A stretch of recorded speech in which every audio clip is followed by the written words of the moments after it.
시편 14편 1절부터 7절까지 말씀으로 그린 제목은 어리석은 자의 실상입니다. 깊은 고통을 통과하며 우리는 자연스럽게 나의 본모습을 보게 된다고 어제 살펴보았죠. 그래서 내 속에 죄밖에 없음을 깨닫고 내 속에 불순물을 제거해 주시기를 하나님께 기도하며 기다릴 수 있게 됩니다. 시편에서 다윗이 표제어로 등장하는 것은 다윗의 파란만장한 삶을 통해서 이 시편들을 이해할 수 있기 때문이라고 했습니다. 다윗이 아무 이유 없이 사울에게 쫓기는 것 같았지만 사실은 하나님이 왕이 되도록 다윗을 연단한 것이라고 볼 수 있습니다. 다윗의 고민은 고통이 너무 심해져서 자신의 믿음이 흔들리고 그로 인해서 대적이 기뻐하여 하나님의 영광이 가려질 것을 걱정했습니다. 이처럼 나의 한계를 인정하고 연약함을 솔직히 고백하는 것이 하나님이 기뻐하시는 기도라고 볼 수 있습니다. 우리도 다윗처럼 구원에 대한 갈망을 갖고 기도해야 합니다. 구원의 기쁨은 내가 죄인임을 인정하며 이런 나를 용서해 주신 주님의 사랑을 깨달을 때 누릴 수 있습니다. 신앙생활을 하다 보면 기쁨도 있고 즐거움도 있기 마련입니다. 그러나 정작 그 안에 십자가 구원의 기쁨이 없다면 그 모든 것이 허무할 뿐입니다. 어리석은 자는 하나님이 없다고 하며 부패하고 가증한 행동을 합니다. 하지만 하나님은 하늘에서 인생을 굽어 살피시고 하나님을 찾는 자가 있는지 두루 살피십니다. 하나님을 부르지 않는 자들은 결국 심판을 당하게 되고 하나님의 백성은 승리의 기쁨을 노래하게 됩니다. 첫째는 지혜의 탄식입니다. 1절입니다. 어리석은 자는 그의 마음에 이르기를 하나님이 없다 하는도다. 그들은 부패하고 그 행실이 가증하니 선을 향하는 자가 없도다. 시편은 악인과 의인을 대조하면서 시작합니다. 이 의인과 악인의 대조는 시편 전체에 걸쳐서 계속 반복됩니다. 이 시는 하나님을 떠나서 산다는 것이 무엇인지 잘 보여줍니다. 하나님 없이 살아가는 대다수의 인류가 어리석은 사람이라고 합니다. 그들은 하나님이 존재한다는 사실을 부인하려고 얼마나 애를 쓰는지 모릅니다. 그런데 그들의 길은 완전히 부패했습니다. 이 구절은 성경 가운데 인간의 부패함을 가장 잘 보여주는 본문이죠. 사도 바울도 로마서를 기록할 때 이 구절을 인용하지 않았습니까? 악인들의 모든 악행은 근본적으로 하나님이 없다고 하는 무신론에서 비롯됩니다.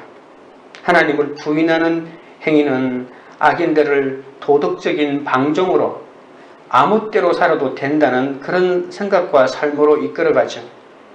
모두가 치우쳐서 함께 더러운 자가 된다는 말씀처럼 그들은 무리를 지어 서로 죄악된 행위를 부추기고 죄를 지은 사람들을 잘했다고 하고 부패한 삶을 살아가는 거죠.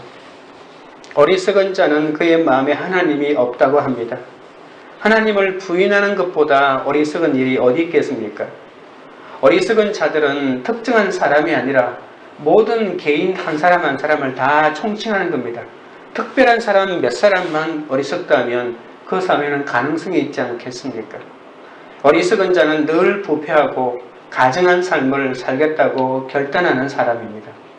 마치 나는 하나님 없이 살아가는 것이 내 인생의 목표다라고 생각하고 살아가는 사람들입니다. 그리고 다른 사람을 착취한 대가로 살면서 하나님도 알지 못할 뿐더러 알려고 하지도 않는 삶이 그들의 특징이죠.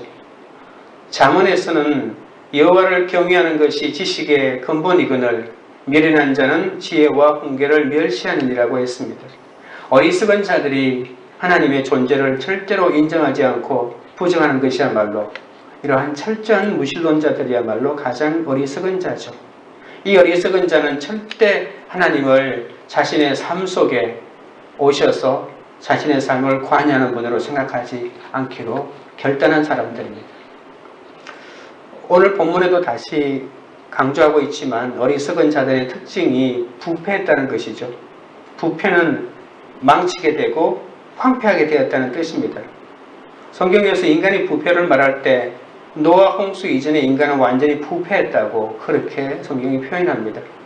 그리고 여호와가 소돔과 고모라를 멸망시킬 때도 바로 그 땅이 부패했다고 말합니다. 바로 도덕적이고 영적인 부패를 말합니다. 하지만 이 단어는 독자들에게 부패함은 사람이 할 수 있는 가장 나쁜 것이기 때문에 하나님이 과거에 행하셨던 것처럼 심판을 받을 수밖에 없는 존재라는 것을 우리에게 알려줍니다. 오늘 본문에서 인간은 부패했다, 그냥 인간이 부패했구나, 그런 것이 아니라 이런 부패한 사람들을 하나님은 심판할 수밖에 없다는 것을 보여줍니다. 가증하다라고 하는 말은 세번역에서는 한결같이 썩어서 더럽다라고 하는 뜻입니다. 이렇게 번역했는데 하나님과 사람들에게 가증하게 끊임없이 이 사람들은 행합니다. 하나님을 무시하려고 하는 사람은 그저 자기가 원하는 중독을 탐닉에 추구하는 삶에 빠져 살아가죠. 그리고 심지어 그것조차 삐뚤어지고 부패하게 될 것입니다. 1절의 마지막인 선을 행하는 자가 없도다라고 하는 말은 하나님을 부인하는 사람들인 어리석은 자들이 하나님에 대한 평가입니다. 세상에 가장 온전한 지식이 하나님을 제대로 평가하는 거잖아요. 그런데 이들은 하나님에 대한 평가가 바로 하나님은 없다라고 하고, 그래서 그런 평가의 결과로 인해서 선을 행하는 자가 하나도 없다고 이렇게 말합니다. 누구도 선한 일을 행하지 않습니다. 그런데 이 말이 해석하기가 참 쉽지 않습니다. 왜냐하면 하나님을 믿지 않는 자들이 사는 사회에서 오히려 믿는 자들보다 훨씬 더 선한 일을 하는 것을 우리가 듣거나 보기 때문입니다. 사람들은 무신론자들과 불신자들도 사회에서 선한 일을 한다고 주장할 수 있습니다. 그런데 성경은 선을 행하는 자가 없도다라고 이렇게 말하고 있잖아요. 이것은 하나님이 보시기에 선하지 않다는 뜻입니다. 그것은 하나님의 영광을 위해서 한 행동이 아니기 때문입니다. 하나님은 인간의 선과 악을 판단하는 기준이 아무리 인간이 보기에 선한 일을 한 것 같지만 그 마음의 의도가 하나님을 두고 한 것이 아니고 자기 자신을 위한 의도가 그 속에 숨어 있다는 것이죠. 하나님이 보기에는 자기 자신의 유익을 위한, 이익을 위한 선한 행동은 가치가 없다고 판단합니다. 그들은 전적으로 부패했기 때문에 끝으로 선을 행하는 것 같아도 모두 그들 자신을 위한 이기적인 행동에 불과하다는 것이죠. 2절과 3절입니다. 여호와께서 하늘에서 인생을 굽어 살피사 시각이 있어 하나님을 찾는 자가 있는가 보려 하신즉 다 치우쳐 함께 더러운 자가 되고 선을 행하는 자가 없으니 하나도 없도다. 하나님은 이 세상 사람들 가운데 하나님을 찾거나 또 하나님을 기뻐하는 사람이 있는지 찾았지만 그 하나님의 모든 탐색의 결과는 헛사로 끝났다고 합니다. 하나님은 마치 사람인 것처럼 몸을 굽히기까지 하시면서 사람을 살펴보았다고 하죠. 사실 하나님은 전지하시니까 모르는 것이 없지 않습니까? 그래서 자세히 살펴볼 필요가 없습니다. 모든 것을 아시니까. 그런데 하나님은 소돔 고모라를 심판하실 때도 그들의 죄악이 얼마인지 보려고 친히 자신이 이 땅에 살펴보러 내려오지 않았습니까? 인간의 죄악을 속속들이 보고 심판당하는 사람들이 어떤 변명도 못하도록 만드시는 거죠. 하나님이 찾으시는 사람은 신중함을 지니고 또 적절한 이해와 지식으로 지혜로운 선택을 하는 사람 아닙니까? 하나님의 주권을 인정하고 그 섭리대로 살려고 애쓰는 사람입니다. 어리석은 사람과는 정반대죠. 그런데 하나님의 이러한 찾는 사람이 과연 찾았습니까? 하나님의 조사 결과는 헛된 것이었죠. 아무도 없었으니까요. 인류는 하나님에게서 완전히 떠났기 때문에 하나님으로부터 분리된 채로 살았습니다. 게다가 그들은 상한 우유같이 모든 삶의 영역에서 부패하고 말았다고 말합니다. 그래서 선을 행하는 자는 하나도 없고, 그래서 하나님을 떠난 인간은 특수한 사람만이 아니라 보편적인 인간 인류 전체가 부패하고 타락했다는 평가를 받습니다. 전능하신 하나님조차 이 결론에 대한 단 하나의 예외도 찾아내지 못했다는 거죠. 단 한 사람도 선한 사람이 없다고 보신 겁니다. 4절입니다. 죄악을 행하는 자는 다 무지하냐? 그들이 떡 먹듯이 내 백성을 먹으면서 여호와를 부르지 아니하는도다. 하나님은 악인의 어리석음에 놀라고 있습니다. 죄를 저지르며 악을 행하는 사람을 보며 그들의 부패함의 깊이를 도저히 믿을 수가 없다고 하십니다. 그들은 너무나도 깊은 영적 무지에 빠져 있기 때문에 자신들의 행동을 전혀 죄라고 생각하지 않습니다. 성령이 돌아오셔서 그들의 죄를 알려주실 때만 자신의 엄청난 죄를 깨달을 수 있죠. 그래서 성령이 그들에게 임하지 않으니까 그들이 죄를 깨달을 리가 없습니다. 그들이 하는 죄악은 하나님의 백성을 먹는다고 이렇게 말합니다. 늘 일상적으로 매일매일 그들이 떡 먹듯이 하나님의 백성들을 먹어치우고 그리고 여호와의 이름을 부르지 않는다고 합니다. 그들은 하나님의 백성을 먹어치우고 또 일상적으로 하나님을 거부하고 있습니다. 영적으로 눈이 먼 그들은 의로운 백성의 삶에 무정하고 무관심하다고 볼 수가 있겠죠.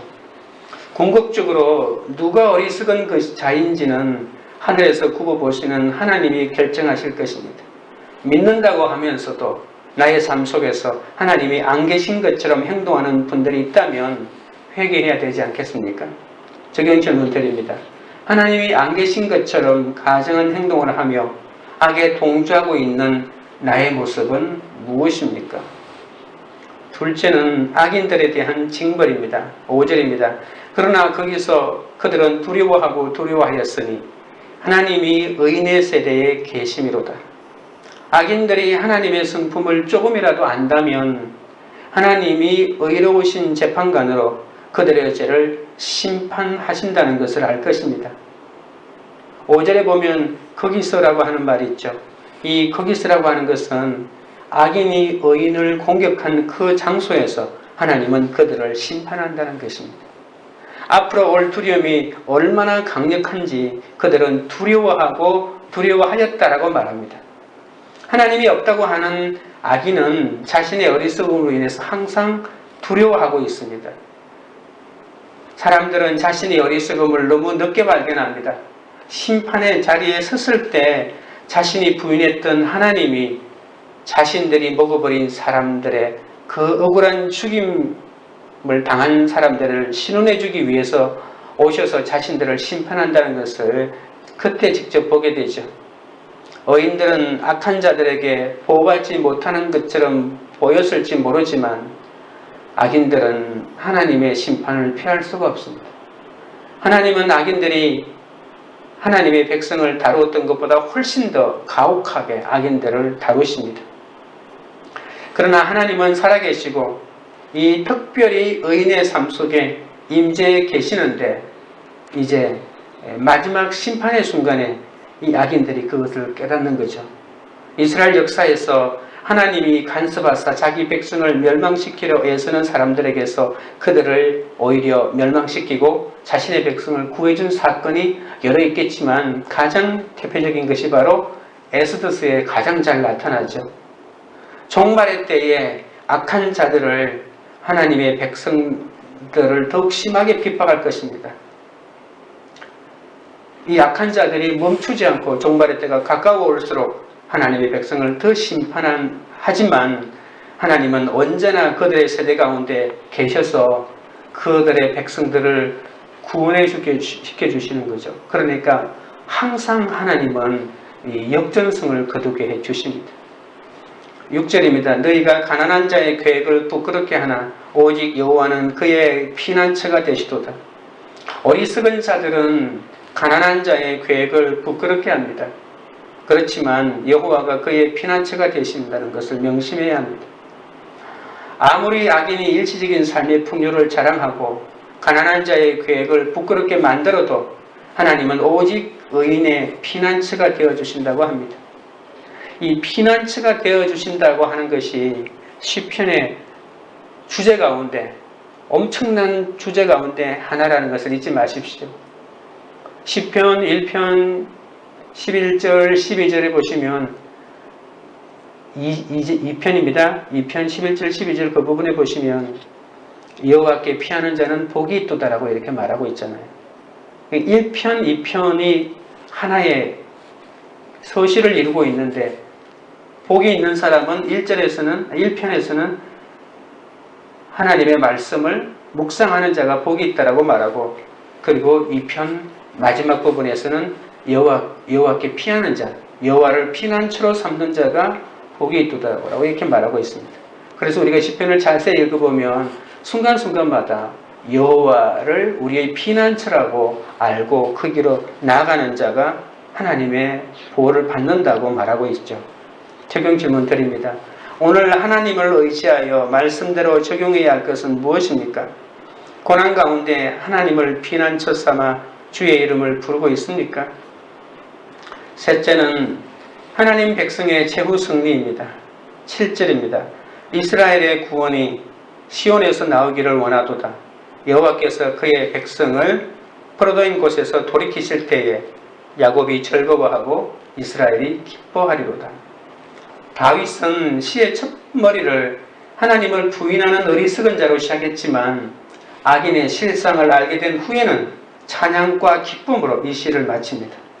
공의로우신 하나님은 언제까지나 악인들이 판치도록 방관하시지 않습니다. 우리가 어제 시편을 기억하죠. 어제 시편의 마지막은 이 땅에 비열함이 가득 찬 그러한 세상이 계속되고 있고, 또 의인들은 고난을 받고 악인들은 날뛰고 있다는 그런 식으로 시편을 끝내고 있지만, 오늘 시편은 하나님을 기뻐하고 찬양하는 시로 끝내고 있습니다.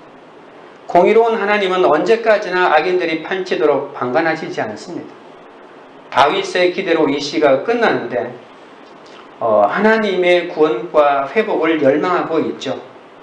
시온에서 나오시는 주님은 참으로 그분의 백성 가운데 인재해 계십니다. 그 하나님께서 당신의 백성을 악인의 억압에서 구하여 주실 것을 기대합니다. 여호와가 그분의 백성을 구원하실 때 그분은 그들의 운명을 회복하십니다. 특별히 포로된 곳에서 돌이키실 때라고 이렇게 말합니다. 이것은 어떤 사람이든 비참한 시간을 지날 때가 있습니다. 그러나 하나님은 그들의 운명을 회복시켜 주신다고 말합니다. 의인의 세대는 가난한 자라고 불리지만 마음으로 가난하고 또 삶에서 가난하고, 그래서 영적으로 가난한 그러한 아픔을 겪지만, 그러나 하나님은 그 가난한 자들이 복이 있다라고 말하지 않습니까? 그들에게 새로운 삶이 열리게 된다는 것입니다. 죄악을 행하는 자들이 어떠한 기간에만 있는 것이 아니죠. 하나님이 직접 개입하셔서 백성들의 운명을 회복하실 때 이스라엘 백성은 기쁨을 누리게 됩니다. 잠시 그들이 고난을 받고 세상에서 부끄러움을 당하는 듯 보이지만 앞으로 그들은 세상을 이기신 여호와의 승리를 서로 경축하게 됩니다. 이 모든 기도의 궁극적인 응답은 여호와가 세상을 심판으로 나타나실 때 이루어지죠. 그때는 바로 큰 구원의 날이요, 최종적인 회복의 날이요, 끝없이 기뻐하는 기쁨의 날이 될 것입니다. 의인은 없으니 하나도 없다고 합니다. 온 인류가 하나님께 저항하여 살기 때문에 부패했다고 합니다. 그러나 하나님은 악인을 심판하고 의인에게 위로와 회복을 가져다 주십니다. 성도들은 이 타락한 세상에서 견디며 신실하게 살 수 있는 것은 이 구원의 영광과 기쁨을 가져다 줄 심판을 기대하기 때문입니다. 의인들은 자신들을 죽이려고 이 부패한 세상의 한가운데를 살아가지만 하나님이 악인을 멸하시고 그분의 백성을 구하실 영광스러운 결산의 날이 다가오고 있다는 것을 깨닫고 믿어야 합니다. 예수님이 십자가를 참으사 부끄러움을 개의치 않으시도록 해준 것은 그분 앞에 기쁨이 있었기 때문이라고 히브리서 12장 2절에서 말하고 있습니다. 사도 바울이 심한 박해 속에서도 그 고난을 헤쳐나갈 수 있게 해준 것도 바로 이 영광의 소망을 바라보았기 때문이죠. 성도는 무신론이 판을 치고 부패한 이 세상에 휘말리지 말아야 합니다. 이 세상은 언젠가는 지나갑니다. 우리는 오직 진실함을 굳게 붙잡고 주님만 바라보아야 합니다. 악인들의 억압은 잠깐입니다. 구원을 위해 하나님이 정하신 때가 있기 때문입니다. 구원은 주께서 십자가에 달려 돌아가신 바로 그 도성인 시온에서 나오는데, 그곳은 하나님이 그분의 백성과 영원토록 함께 하시는 장소입니다. 하나님의 때를 신뢰하는 자는 이 시온에서 즐거움과 참 기쁨을 얻게 될 것입니다. 적용 질문 드립니다. 지금 어떤 고난 중에 있습니까? 하나님의 때를 신뢰하며 그 고난이 구원으로 이어지기를 기도하고 있습니까? 기도드리겠습니다. 하나님 아버지, 하나님이 없다고 하는 어리석은 자들의 모습이 저에게도 있습니다. 하나님이 안 계신 것처럼 보이지 않는 곳에서 가증한 행동을 하며 악에 동조할 때가 많았사오니 주여 불쌍히 여겨주시고 용서하여 주옵소서. 말씀을 들을 때는 하나님이 계신 것을 믿지만 믿지 않는 자들과 함께 어울리면서 주님의 이름을 부르지 못하고 세상의 우상의 왕의 이름을 부를 때가 많았습니다. 날마다 하나님을 의지하여 말씀대로 적용하도록 인도하시고, 전도가 어렵고 나눔과 관계의 회복이 어려운 고난 속에서도 코로나를 핑계하지 않게 하시고, 내 속에서 세상으로 계속 달려가고 있는 하나님을 멀리하고 말씀을 멀리하고 예배를 멀리하는 그런 나의 악함을 보게 하여 주시고, 오직 하나님을 피난처로 삼아 주님의 이름을 부르게 하여 주시옵소서. 이제는 하나님만을 피난처로 삼고 구원을 위해 살아가게 하여 주시옵소서. 지금 당하는 어떤 고난 속에서도 하나님의 때를 신뢰하며 그 고난이 구원으로 이루어지기를 기도하며 그 때를 기뻐하며 기대하며 기뻐하게 하여 주옵소서. 관계우리들 교회가 세상에 속하지 않고 하나님에 속해 있음을 알게 하여 주옵소서. 하나님이 나를 버린 것 같은 절박한 상황에서도 하나님의 사랑을 확신하여 더 강하게 기도하는 공동체가 되게 하옵소서. 하나님을 피난처로 삼아 주의 이름을 부르며 승리의 기쁨을 노래하는 공동체가 되도록 인도하여 주옵소서. 예수님의 이름으로 기도드립니다. 아멘.